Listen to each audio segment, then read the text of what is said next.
Halo semuanya, selamat datang di channel Film Review. Di sini kita nggak cuma bahas film, tetapi benar-benar ngerasain kisahnya. Kali ini kita akan membahas salah satu film animasi underrated yang mungkin nggak banyak orang ngomongin, padahal ceritanya keren banget. Judul dari film ini adalah Epic tahun 2013.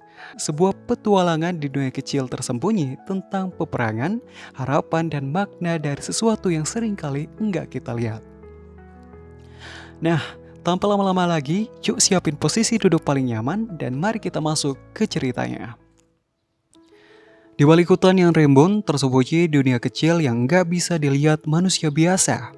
Sebuah kerajaan rahasia yang hidup dalam keseimbangan. Disitulah tinggal Leafman, prajurit mungil yang gagah bersenjatakan tombak dari batang tanaman dan armor dari daun-daun kuat. Mereka menjaga keseimbangan alam, menjaga siklus hidup tetap berjalan. Tapi tentu seperti halnya kehidupan, selalu ada sisi gelap.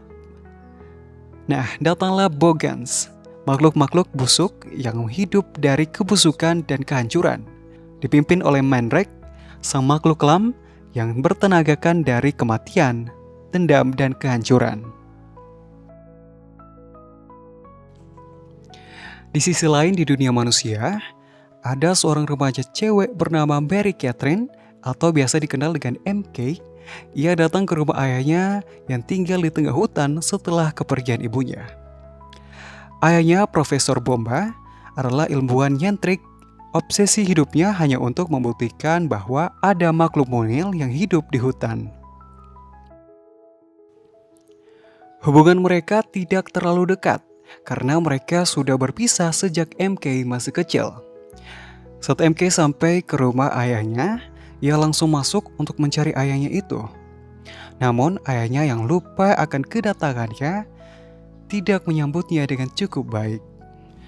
MK yang tadinya berharap bisa memperbaiki hubungan dengan sang ayah malah kecewa. Ayahnya masih terjebak dalam dunia penelitiannya. Tak peduli bahwa anaknya juga butuh perhatian. MK yang sedih pun hanya bisa menatapi foto ibunya di kamar lamanya yang penuh dengan memori. MK yang sudah lelah dengan ayahnya pun memutuskan untuk pulang. Tetapi takdir berkata lain. Saat ia mencari anjingnya yang kabur ke dalam hutan, ia tersesat dan di sanalah dunia yang sebelumnya mustahil baginya terbuka. Di dalam hutan, Ratu Tara, pemimpin para Leafman dan penjaga keseimbangan alam, sedang mengadakan upacara besar. Ia akan memilih tunas kehidupan, benih suci yang akan tumbuh jadi penerusnya dan memperbarui hutan. Tapi sebelum upacara itu selesai, para Bogans pun datang menyerbu. Peperangan yang sengit pun tak terhindarkan. Di sini kita dikenalkan dengan satu karakter tambahan, yaitu Ronin, panglima Leafman yang tenang dan kuat. Ronin mencoba untuk melindungi sang ratu. Tapi Mandrake menembak panah kegelapan yang akhirnya mengenai Ratu Tara. Dalam kondisi sekarat, Ratu Tara bertemu dengan MK. Dengan sisa kekuatan terakhirnya, Ratu Tara mengecilkan MK dan menyerahkan tunas suci itu kepadanya. Ratu Tara berpesan kepada MK untuk membawa tunas ini ke Lilliput dan mengekarkan tunas ini di bawah cahaya bulan purnama. MK yang bingung tapi sadar pentingnya misi ini setuju. Ia pun bergabung dengan Ronin dan dua makhluk kocak, Matt dan Grob, Sisiput dan Bekicot yang ditugaskan untuk menjaga tunas. Dalam perjalanan menuju Lilliput, mereka menemui Nod, prajurit muda yang ceroboh tapi berbakat. Ia dan Rodin punya sejarah. Ronin adalah mantan mentornya, tapi Nod lebih suka bertindak semaunya. Meski awalnya ragu, Nod pun akhirnya ikut. Mereka pun memulai perjalanan ke Lilliput, tempat tunas harus ditanam. Di sepanjang perjalanan, mereka menghadapi rintangan, di mana mereka harus melalui jalur berbahaya markas Bogans. Untuk itu, Ronin pun memberikan arahan agar mereka dapat lewat dengan aman. Tapi Not yang tidak peduli pun dengan cerobohnya langsung pergi dan mengakibatkan mereka diburu Mandrake. Mandrake yang kehilangan anaknya kini ingin segalanya musnah. Baginya tidak ada lagi hidup, yang ada hanya kehancuran. Dalam pelarian mereka kehilangan arah. Tunas hampir dirampas. Sampai akhirnya Tunas yang dijaga duo siput berhasil dirampas Mandrake. Mereka pun dikurung di markas Mandrake. Di sini kepercayaan antara mereka pun mulai goyah dan mulai menyalahkan satu dengan yang lain. Tapi di tengah kehancuran, mereka harus tetap maju dan merebut kembali Tunas itu. Dari situlah harapan justru tumbuh, dan mereka berhasil menemukan para siput dan Tunas yang masih aman dengan kerjasama dan kekreatifan mereka. Tapi Mandrake tidak tinggal diam. Ia tetap mencoba untuk merampas Tunas kehidupan itu dari tangan mereka. Ronin pun terjebak dalam pertarungan yang sangat sengit itu. MK dan Not yang bisa melarikan diri dari Mandrake langsung melanjutkan perjalanan dengan berat hati karena harus meninggalkan Ronin.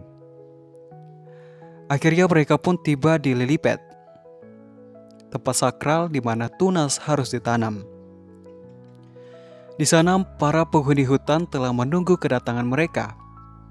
Dan dengan hati-hati mereka pun menaruh Tunas kehidupan di tempat yang seharusnya. Dengan sabar mereka menunggu Tunas itu tumbuh. Tapi Mandrake yang sudah ada di sana membawa pasukannya untuk menutupi sinar bulan purnama. Kegelapan pun menyelimuti hutan. Akhirnya Tunas pun tidak mendapatkan cahaya dari bulan purnama. Pertarungan terakhir pun tak terhindarkan. Not akhirnya percaya bahwa tanggung jawab bukanlah beban, tetapi sebuah kehormatan. Ia dengan berani langsung bersiap untuk ikut serta melawan para Bogans. MK, gadis yang dulu merasa asing dengan hutan, kini menjadi bagian dari kekuatan hidup itu sendiri. Ia yang melihat kehancuran ini tidak tinggal diam. Ia tahu bahwa satu-satunya cara menyelamatkan kehidupan hutan ini adalah ayahnya. MK pun dengan segera pergi untuk meminta bantuan ayahnya. Ayahnya pun segera datang untuk membantu. Di sisi lain Mandrake sudah berada di dalam Lilliput dan hendak merampas Tunas kehidupan. Tetapi dengan ajaibnya Ronin yang selamat dari pertarungan sengit melawan ratusan Bogans pun datang menghadang Mandrake.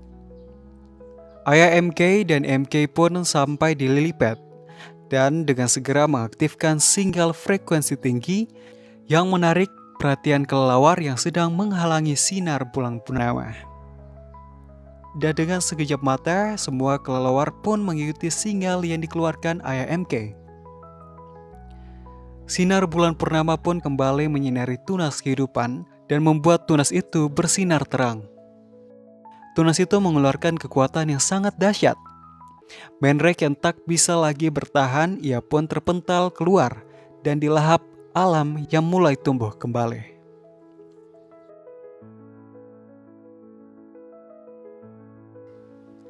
MK kembali ke ukuran aslinya, tapi dia bukan MK yang sama lagi.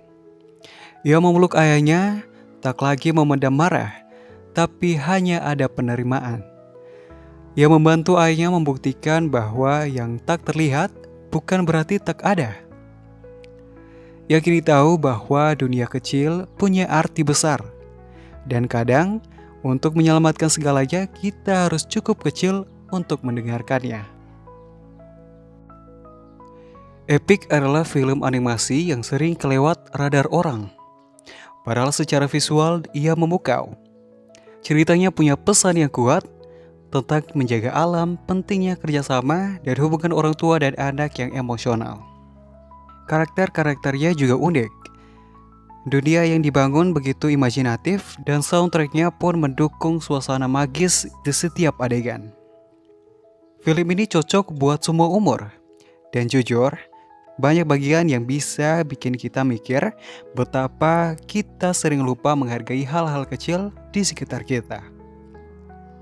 Gimana menurut kamu film epic ini? Bagian mana yang paling berkesan?